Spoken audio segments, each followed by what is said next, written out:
I'm very excited to share with you our heritage scarf collection. It's 2 scarves, high-end product that we're launching today. And both scarves have a very, very unique and interesting inspiration behind them, which I'm about to share with you. The first scarf is called Balad, and the names of the scarves are not accidental, of course. And why I called it Balad? Because Balad is a form of poetry or song that is passed down to next generations by memory. Why I called it Balad? Because it's based on Armenian ceramic tradition, and which is really lost in a bigger sense. And a lot of these ceramic artists, we don't even know their names, but they've been there for starting from 12th century on, creating these beautiful tiles and tableware, which is mesmerizing. One of the important aspects of this is the ceramic art of Armenians, which started in Iznik in 14th century, and Iznik Armenian ceramics are just gorgeous. It can be found in many museums and architectural buildings, but unfortunately the connection is so weak or so gone that a lot of Armenians, they don't even recognize that as an Armenian, or they don't even know about it. So it started in Iznik and then flourished. Meanwhile, in 16th century, 15th, 16th centuries, it also sprouted in Kütahya, and ceramics is more survived than Iznik. And it really flourished through many centuries until the genocide, where tradition was moved to Jerusalem, and it still exists to this day in Jerusalem. And today, in Turkey, there's no one major structure, important structure that is not covered with Armenian tiles. And this is something that we need to know, and we need to recognize, learn about it, and own it. And I used one of the designs that is very unique and very popular, and we can see this same pattern in Iznik, in Kütahya, and in even in Damascus and Jerusalem. So it's a piece of significant design that I used for this scarf. The colors are really beautiful. Also, I kept I tried to keep as close as possible to the original colors of the tiles, and it's very feminine and gorgeous.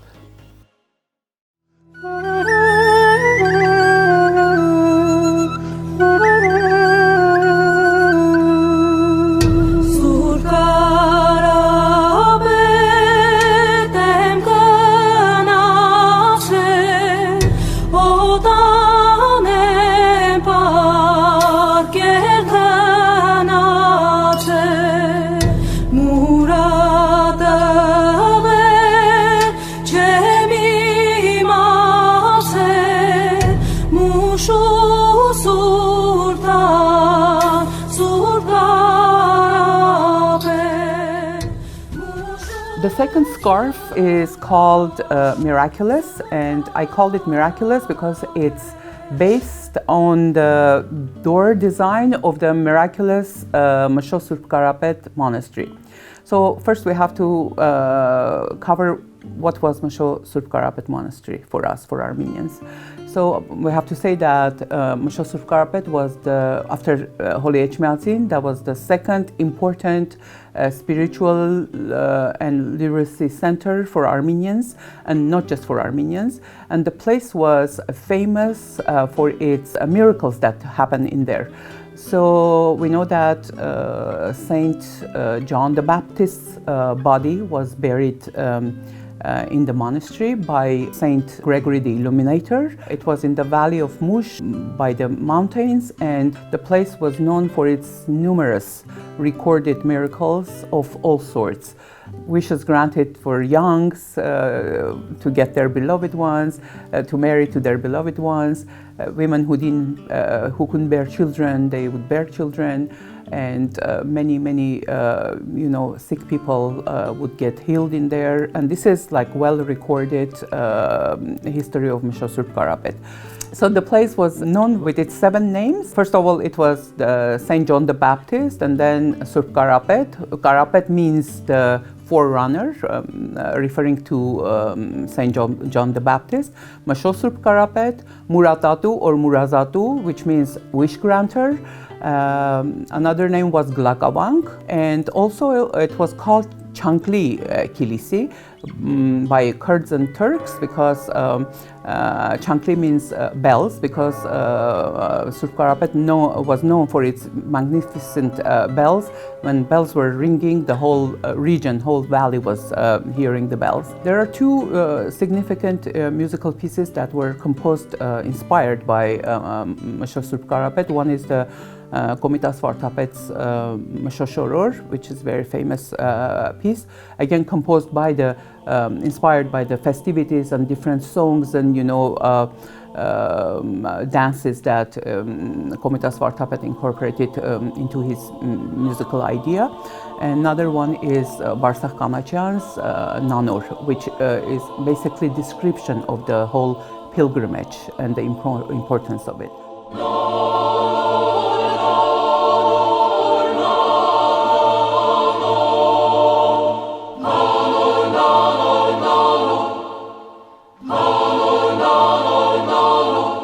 There is a book written by architect Armen Hakhnazarian.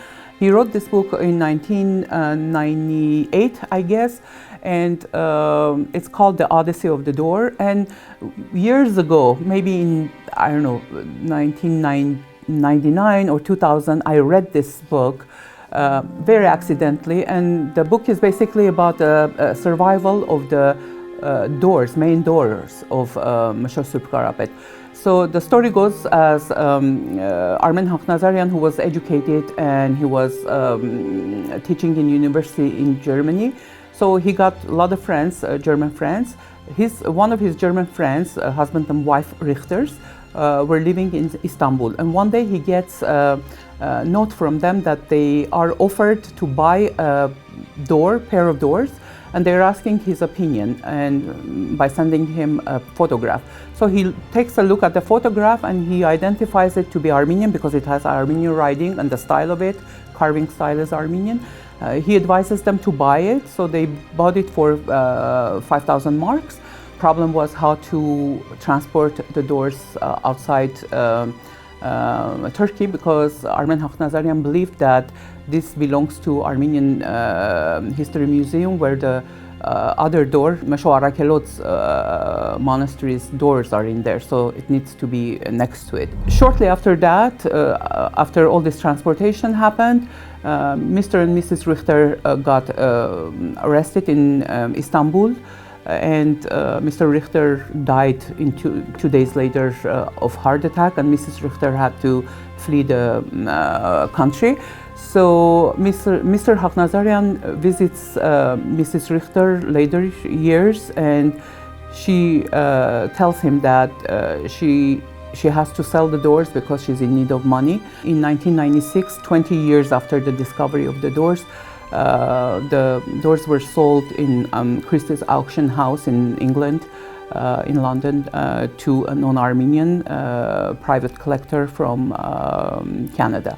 And since then, since 1996, no one knew anything about these doors.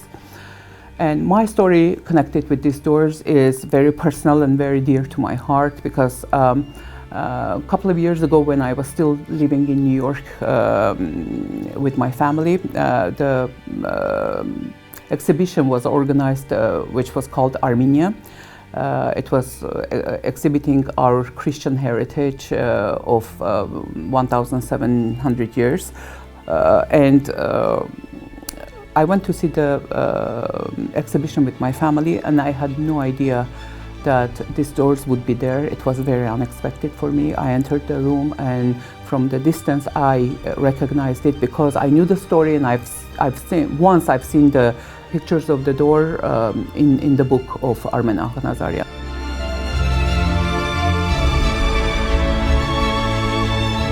And I recognized the door, and I went towards it, and I read the label, and it was it. The label was simply reading Doors of Mëshosut Karapet, artist is Serapion, year made is 1212, walnut. That's all what it said. And a lot of people would come and just pass by, and no one knew what a relic they're standing before.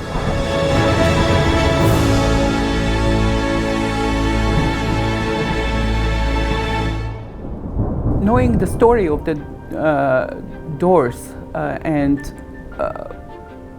how important piece of relic that was, and knowing that these doors witnessed so much, so many miracles, so many prayers, so many cries, and knowing that people for 1,600 years walked towards this monastery and walked through these doors to get their wishes granted and to pray to God and to praise God. And people sometimes, a lot of times walked barefoot for 3 days to get to the monastery. That's how high the belief was towards the saint and towards this monastery. And here I am, being so lucky that I'm just standing in front of these doors. The doors basically came to me. These doors were representing lost way of life, lost traditions, lost heritage. And here I am standing in front of them, and I don't know what to do. And there was nothing between me and door. I was just 2 feet away from it, and I had a sense that I wanted to push the doors and just open it. And it was very difficult experience for me, and I just prayed my heart out. I just contemplated. I went back several times, and I stood there in front of it, and I just consider myself being so lucky that I was able to see these doors in person and feel it and relieve the emotions of many people before me. And I promised myself that I'm going to do something, what I don't know, but I'm going to do something that is going to have something to do with these doors. And I felt like it was not an accident that I was standing in front of those doors. As we say, I had no idea that only 4 years later, by accident, very lucky accident, I would just meet Angela from Ladies Society, and this opportunity would open for me to design the scarves for St. Leon Ladies Society and for establishment of the Western Diocese. And I'm really feeling blessed that I'm able to be part of this. And the first thing that came to my mind was the doors, and I felt the responsibility as an artist, as an Armenian woman, to bring this story, this important story, lost memory, to our people, share this through wearable art, because the best way to own your own heritage is through use, through wearing it. And I'm feeling incredibly lucky to be able to do this.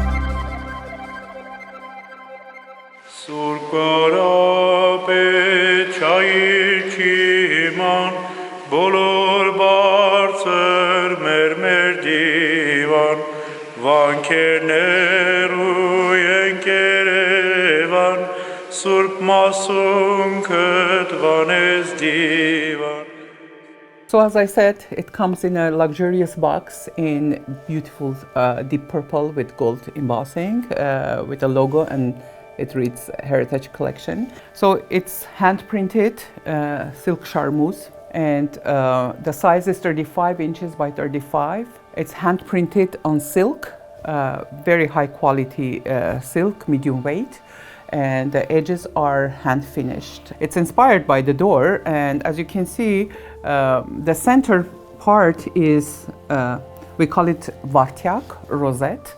And the rosette is, this particular rosette is very special. In international or world language, this is called flower of life because this design is basically the model of creation of the whole universe. And four corners of the, basically it's the God's creation in the middle, and the dove, which is the representation of Holy Spirit, is nested in the four corners of the universe. Gold rope is representing, it's a very Christian symbol, but meanwhile it represents human DNA. It's a code of life. And then, of course, I kept the original carving of Master Serapion. I tried to stay as close as possible to the original, and that's my, honoring of the artist Serapion. And I want to read the praise. It's part of the praise that is dedicated to Moshe Surp Karapet that pilgrims would sing when they would go. It's one of the, probably its most famous praise that survived. It says, Surp Karapet, Elman Geter, Mechne Buser Kanach Hoter, Kenek Ugan Khenki Hoter, Changli Divan Surp Karapet Barser Bolor, Champekuni Volor Molor, Urdur Kertan Shat Uchtavor, որ ոտավոր, որ ձիավոր, մուրազ կուտա ուխտավորին, շատ խաչապաշտ իրեն պաշտին։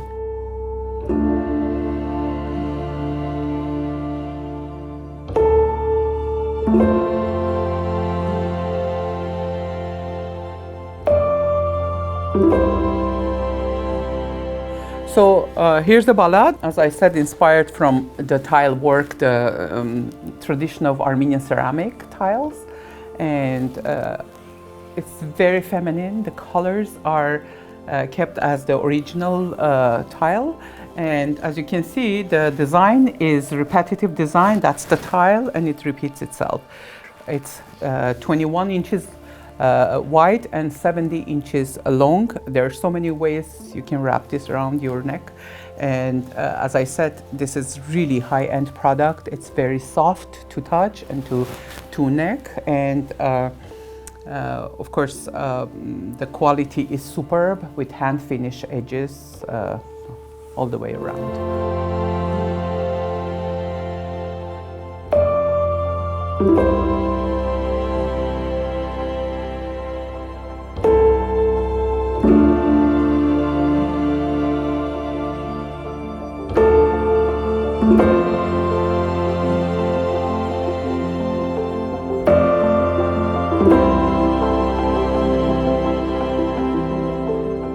Of course, this is a limited edition. We produced it in very limited quantity because it's hand printed, and this is your opportunity to acquire it because you're going to need to talk about this. You're going to need to share your experience and your understanding of culture and heritage. And this is a piece that really evokes conversation, and it's a piece that it won't go unnoticed, especially with its Armenian very meaningful praise that finishes the scarf. And I really urge you, while you have an opportunity, acquire it, because this is a very unique piece and it's a must.